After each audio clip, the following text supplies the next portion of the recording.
तो फाइनल दोस्तों, भोजपुरी का पहला गाना है जो 1 बिलियन गया है। 1 बिलियन मतलब ऐसे बहुत सारे गाने हैं जो कट आउट में गए हुए हैं बिलियन में, लेकिन ये पहला गाना है जो एक चैनल पे 1 बिलियन गया है, मतलब रिकॉर्ड बना दिया गाना।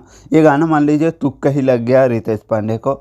ऐसे रितेश पांडे को उतना गाना चलता नहीं है, ये गाना तुक्का ही मान लीजिए जो 1 बिलियन चला गया, मतलब रिकॉर्ड है भाई साहब, रिकॉर्ड। 1 बिलियन, बिलियन बिलियन, बहुत ज़बरदस्त, बेहतरीन और तबाही मचा चुका हूँ। सपोर्ट भी कर रहे हैं, खेसारी लाल यादव के टीम से सब फोटो डाल के सपोर्ट कर रहे हैं और बेहतरीन तरीके से सपोर्ट कर रहे हैं। अच्छा लगा ये चीज़ कि हाँ, अगला को खुशी मिलता है यार, क्योंकि अगला के गाना है, आप इस तरफ से मतलब कि समझ सकते हो ना जो हम मैं कहना चाहता हूँ, बोल नहीं पा रहा हूँ लेकिन समझ सकता हूँ कि हाँ, सपोर्ट किए हैं रितेश पांडे को खेसारी लाल यादव।